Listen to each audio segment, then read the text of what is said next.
Welcome to Chemboost dear students. आज हम देखेंगे फिनोल्स चैप्टर का लेक्चर नंबर 8, जिसमें हम कंटिन्यू करने वाले हैं रिएक्शंस ऑफ फिनोल्स को। बात करें प्रीवियस लेक्चर की तो वहाँ पर हमने शुरू की थी रिएक्शंस ऑफ फिनोल्स, जिसमें पहली रिएक्शन हम देख चुके हैं जो है ईथर फॉर्मेशन या फिर विलियमसन सिंथेसिस, जिसमें हमने फर्दर क्लेसन रीअरेंजमेंट को पढ़ा था, जहाँ पर ऑर्थो रीअरेंजमेंट और पैरा रीअरेंजमेंट और उनके मैकेनिज्म्स को देखा था। उसी तरीके से आज हमारे पास सेकेंड रिएक्शन होगी एस्टर फॉर्मेशन, एसाइलेशन। यहाँ पर भी फर्दर हम फ्राइज रीअरेंजमेंट पढ़ेंगे। उसमें देखेंगे कि जब ऑर्थो अटैक होता है तब हमारे पास क्या मैकेनिज्म रहने वाला है, जब असाइलियम आयन का पैरा अटैक होता है तब हमारे पास क्या मैकेनिज्म रहने वाला है। तो चलिए लेक्चर को स्टार्ट करते हैं। तो चलिए सेकेंड रिएक्शन है हमारे पास एस्टर फॉर्मेशन। देखिए डियर, करते क्या है हम इस रिएक्शन में वो देखिए। हम फिनोल को ट्रीट करते हैं एसिड क्लोराइड्स के साथ। अगर हम एक एग्जांपल लें एसिड क्लोराइड्स में तो वो हम ले रहे हैं प्रोपेनॉइल क्लोराइड का।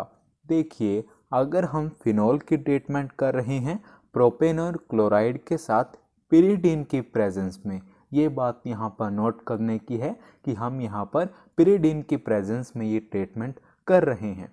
तो इससे होता क्या है कि जो ये OH ग्रुप है, इसका जो हाइड्रोजन एटम है वो हमारे पास इतने पोर्शन से रिप्लेस हो जाएगा, यानी CH3 CH2 CO पोर्शन के साथ, और हमारे पास फॉर्मेशन हो जाएगी फिनाइल प्रोपेनोएट की। आप देख सकते हैं यहाँ से हमारे पास हाइड्रोजन एटम रिप्लेस हो गया और इतना पोर्शन हमारे पास यहाँ पर लग गया, O C double bond O CH2 CH3, और साथ में हमारे पास HCl निकल गया। क्लियर हुआ। या फिर हम क्या कर सकते हैं कि फिनोल की ट्रीटमेंट करें एनहाइड्राइड्स के साथ। अगर एक एग्जांपल लें तो हम वो लेंगे एसिटिक एनहाइड्राइड का, और ये हम फिर से ये जो ट्रीटमेंट है पिरिडीन के प्रेजेंस में ही कर रहे हैं। तो यहाँ पर भी हमारे पास देख सकते हैं कि जो हाइड्रोजन एटम है OH ग्रुप का वो रिप्लेस हो जाएगा CH3 CO पोर्शन के साथ। अब देख सकते हैं कि यहाँ से H रिप्लेस हो गया, O एज इट इज़ है CO CH3 के साथ। क्लियर हुआ। और साथ में यहाँ पर हमारे पास एक H था और ये पोर्शन हमारे पास बचा हुआ है इतना, CH3 COO OH हमारे पास यहाँ पर निकल गया और फिनाइल एसीटेट हमें मिल गया। यही बात हमने यहाँ पर मेंशन की है डियर।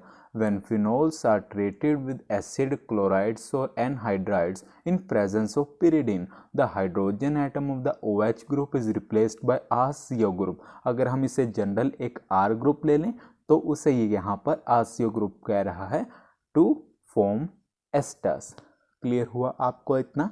तो आप इतना नोट कीजिए, देन हम फर्दर प्रोसीड करेंगे। तो चलिए डियर, आगे नोट डालकर लिखेंगे। क्या कहता है नोट में कि अगर आपको फिनोल्स की बेंजोइलेशन करनी है, क्या मतलब इसका कि अगर आपको फिनोल्स में इतने पोर्शन को इंट्रोड्यूस करना है, यानी C6H5CO वाले पोर्शन को, तो वो हम यूजुअली NaOH की प्रेजेंस में करते हैं, और स्पेसिफिकली थोड़ा कहना चाहे तो एक्वस NaOH की प्रेजेंस में किया करते हैं। NaOH स्ट्रॉन्ग बेस है और ऐसा इसलिए हम करते हैं क्योंकि देखिए डियर, यहाँ पर जो ये बेंजोइल क्लोराइड है ये इतना इजीली एल्कलीज में हाइड्रोलाइज नहीं होता। हुआ वही है यहाँ भी। देखिए, फिनोल की ट्रीटमेंट हम कर रहे हैं बेंजोइल क्लोराइड के साथ, किसकी प्रेजेंस में? एक्वस NaOH की प्रेजेंस में। तो यहाँ पर हमारे पास देखिए O के साथ इतना पोर्शन यहाँ पर लग गया, O COO C6H5, और साथ में हमारे पास HCl यहाँ पर निकल गया, फिनाइल बेंजोएट की फॉर्मेशन हो गई। और जो ये रिएक्शन है फिनोल्स की बेंजोइल क्लोराइड के साथ, किसकी प्रेजेंस में? NaOH की प्रेजेंस में, इसे हम बोलते हैं Schotten Baumann reaction. The reaction of phenols with benzoyl chloride in presence of NaOH is called Schotten Baumann reaction. याद रखिएगा, इंपॉर्टेंट चीज है ये भी। तो चलिए आप इतना नोट करें, देन हम आगे बढ़ते हैं। तो चलिए डियर, इसी में आगे देखेंगे फ्राइज रीअरेंजमेंट। ये भी एग्ज़ाम के पॉइंट ऑफ व्यू से काफ़ी इम्पोर्टेंट है। देखिए डियर, जब हम एक फिनोलिक एस्टर को हीट करते हैं, एग्जाम्पल के लिए हम यहाँ पर ले रहे हैं फिनाइल एसीटेट को। देखिए फिनाइलिंग में हमारे पास एस्टर ग्रुप प्रेजेंट है, इसीलिए हम इसे बोल रहे हैं फिनोलिक एस्टर। जब हम इसे हीट करते हैं एनहाइड्रस AlCl3 की प्रेजेंस में, तो हमारे पास डियर जो ये ग्रुप है CH3CO यानी जो एसाइल ग्रुप है, ये यहाँ से उठकर यानी फिनोलिक ऑक्सीजन से उठकर ऑर्थो और पैरा पोजीशंस पर चला जाता है और हमें एक मिक्सचर देखने को मिलता है ऑर्थो एंड पैरा आइसोमर्स का। एग्जाम्पल आपके सामने लिखा है, फिनाइल एसीटेट हीट कर रहे हैं पहले स्टेप में एनहाइड्रस AlCl3 के साथ, देन हम सेकेंड स्टेप में उसकी हाइड्रोलिसिस कर रहे हैं। तो आप देख सकते हैं पहले हमारे पास जो एसाइल ग्रुप है वो माइग्रेट कर रहा है ऑर्थो पोजीशन पर और हमें मिल रहा है ऑर्थो हाइड्रोक्सी एसिटोफिनोन, एंड हमारे पास साथ ही में ये पैरा पोजीशन पर भी माइग्रेट कर रहा है और हमें मिल रहा है पैरा हाइड्रोक्सी एसिटोफिनोन, यानी हमें मिक्सचर मिल रहा है ortho and para hydroxy ketones का। और इसी रिएक्शन को डियर हम बोलते हैं फ्राइज रीअरेंजमेंट। एक और एग्जांपल देखिए, अगर हम फिनाइल बेंजोएट लें, उसे पहले स्टेप में हीट करें एनहाइड्रस AlCl3 के साथ एंड सेकेंड हम उसकी हाइड्रोलिसिस करें, तो हमारे पास देखिए ये जो पोर्शन है ये माइग्रेट कर जा रहा है ऑर्थो एंड पैरा पोजीशन पर और हमें मिल रहा है ortho hydroxy benzophenone and para hydroxy benzophenone. Clear हुआ? यही है डियर हमारे पास फ्राइज रीअरेंजमेंट। जो बातें मैंने आपको बताई यही यहाँ पर लिखी हैं, आइए एक बार रीड करते हैं। When a phenolic ester is heated with anhydrous AlCl3, first step की बात हो रही है, the acyl group this portion migrates from the phenolic oxygen to ortho and para positions, giving a mixture of ortho and para hydroxy ketones. This reaction is called Fries rearrangement. Clear हुआ? तो आप इतना note कीजिए, then हम आगे बढ़ते हैं। तो चलिए डियर आगे नोट डालकर लिखेंगे। देखिए डियर, अभी हमने देखा कि फ्राइज रीअरेंजमेंट में हमें ऑर्थो एंड पैरा आइसोमर्स मिल रहे थे।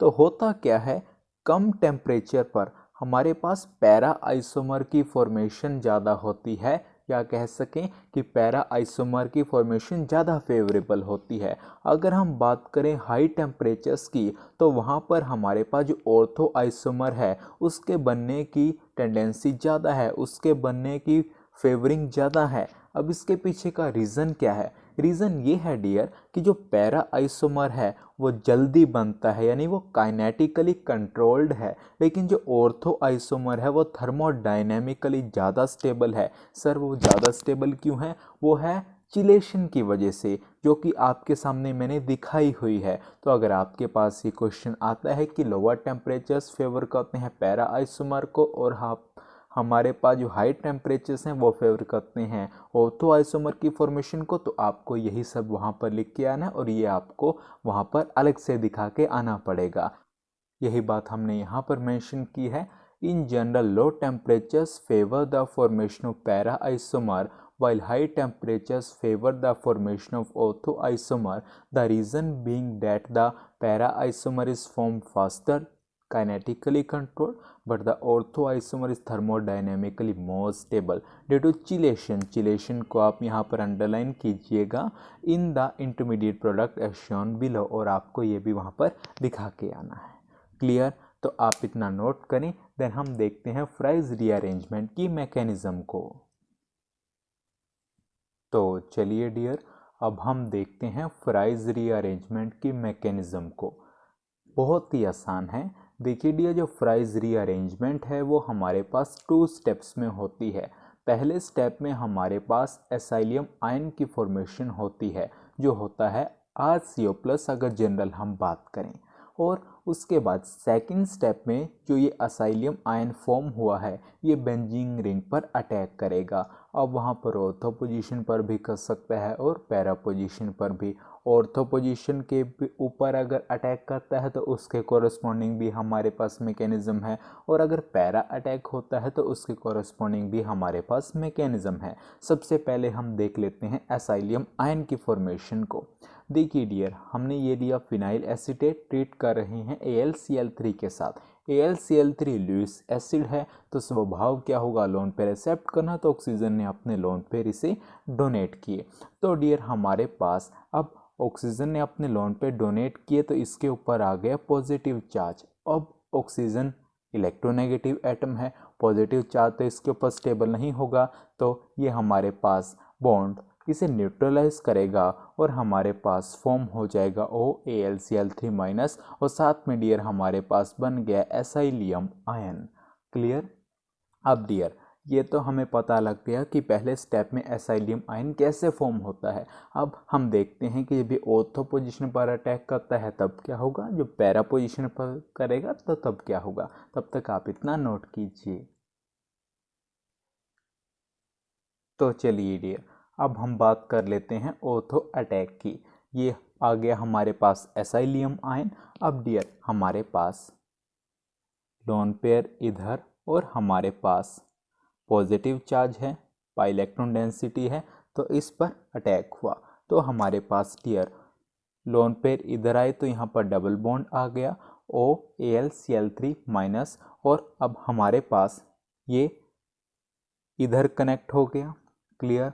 अब डियर हमारे पास ये ध्यान से देखिएगा, ये इधर और ये हमारे पास इधर, और हमारे पास फॉर्मेशन हो गई OAlCl2 और साथ में ऑर्थो पोजीशन पर है COCS3। यहाँ से हमारे पास HCl निकल गया।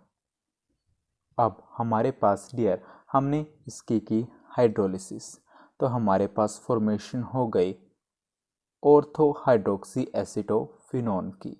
ये तो बात हो गया जब हमारे पास एसाइलियम आयन का ऑर्थो अटैक हो रहा है। सेकंड हम देखते हैं पैरा अटैक। ये हमने लिया डियर, और साथ में हमारे पास एसाइलियम आयन, ये फर्स्ट स्टेप में ही हमारे पास फॉर्म हुए थे। अब डियर हमारे पास पैरा अटैक देखिए कैसे होगा, ये इधर और ये डियर हमारे पास इधर, और ये डियर हमारे पास इधर। अब हमारे पास डबल बॉन्ड फॉर्म हो गया AlCl3-।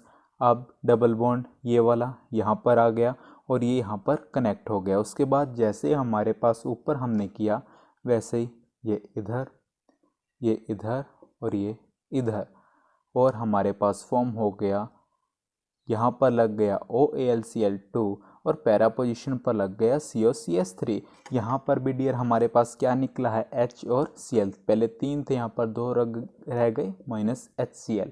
अब हमारे पास जब हम इसकी हाइड्रोलिसिस करेंगे जैसे कि ऊपर देखा वैसे हमारे पास यहाँ पर फॉर्मेशन हो जाएगी पैरा हाइड्रोक्सी एसिटोफिनोन की।